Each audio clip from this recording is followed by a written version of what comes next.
Hey, so the article that I'm reviewing is titled Evaluating the Effectiveness of Various Forms of Physical Therapy in Low Back Pain Treatment.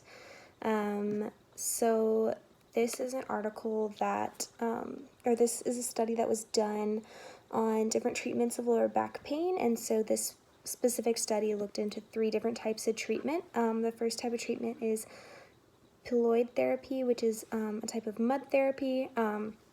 This study also included ultrasound therapy and magnet therapy. So both pilloid therapy and the ultrasound therapy generate various forms of heat, and that ultimately leads into how both of those attack lower back pain and inflammation.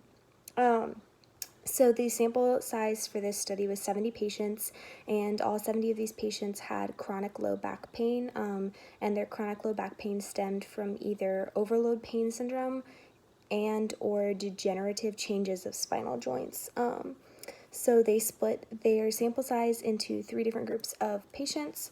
Their first group had 30 patients, 17 women and 13 men, and they were 31 to 61 years old, and these are the people that did the mud therapy. So for this, they used a peat mush that was at a temperature of 42 degrees Celsius, and this was compressed around the lumbosacral area of their spines, and they did this treatment for 20 minutes every day for 10 days, minusing the weekend.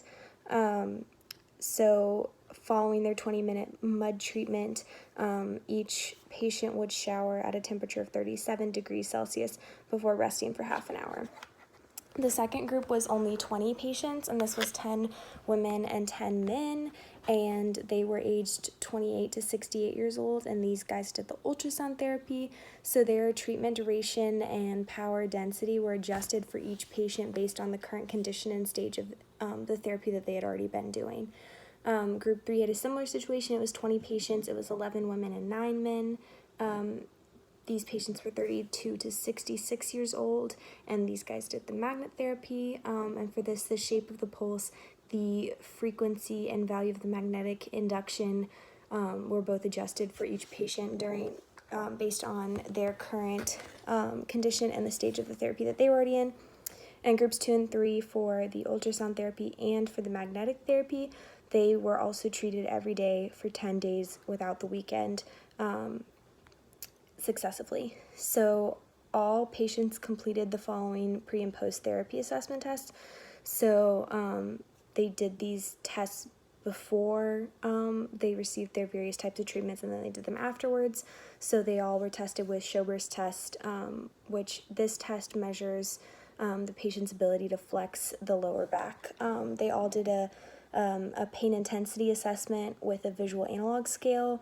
They all did Leightonen's questionnaire, which assesses your severity of pain, the frequency of your pain, and your use of painkillers and physical activity limitations. And they also use the Oswordy Disability Index. So this tells you the degree of disability that each patient has from their lower back pain. So the results for group 1 were statistically significant differences in each variable that they were tested in, but for their visual analog scale and their Leighton questionnaire, they showed a decrease in both pain intensity and pain frequency, and a decrease in painkiller use. Their motor activity improved, and the level of disability that they showed decreased. For group 2, they also had statistically significant differences in all tested variables, but their visual analog scale and Leighton's questionnaire only showed a decrease in pain frequency and the use of painkillers, but not in pain intensity. Their motor activity also improved, and their level of disability also decreased. Group 3 also had statistically significant differences in every variable tested, but their visual analog scale and Leighton's questionnaire also only showed a decrease in pain frequency and the use of painkillers. Their motor activity did increase as well, and their disability decreased.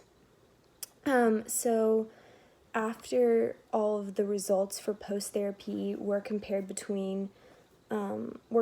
and found to be statistically significant, they took the results of all 3 groups and compared them to each other using an ANOVA test, which is a test for independent variables. So this showed a statistically significant difference post-therapy in only the visual analog scale between the use of patients. But this test did not show any statistically significant differences in the latentance questionnaire, in Schober's test, or in the Oswordy disability index between the three groups of patients. So basically what this tells us is each of these uses of physical therapy to decrease lower back pain are technically successful to an extent. They can improve lower back pain, but there's not a statistically significant difference in which one improves back pain to a better extent, which was a large part of the goal of this study. And it did mention also that the authors were aware of limitations to their study, like they had a small sample size, they didn't have randomized splitting into groups, and they also didn't have a control group. So it's hard to take the kind of concrete data from this that we want to. For me personally, I think it's important because it shows that there are various methods that can treat the same thing, because for physical therapy you are asked to treat a wide range of ages, a wide range of injuries or disabilities, and if you only know of the effectiveness of like one kind of treatment for each type of injury, that kind of treatment might not work for a patient that you have that has that type of injury, or they may not have access to that type of treatment based on money, location, allergies, like any number of factors. So I think it's really important that there's consistently tests being done that show the effectiveness of multiple ways to treat the same problem, so that you can find the treatment that is the best fit for your specific patient. So I thought that this study was really helpful for the potential of going into physical therapy, especially because it centers on lower back pain, and that is such a massive issue in our world. Like, lower back pain is felt by students, it's felt by older people, it's felt by adults, children. So I think this study was really important just for the career that I am hoping to go into. So yeah.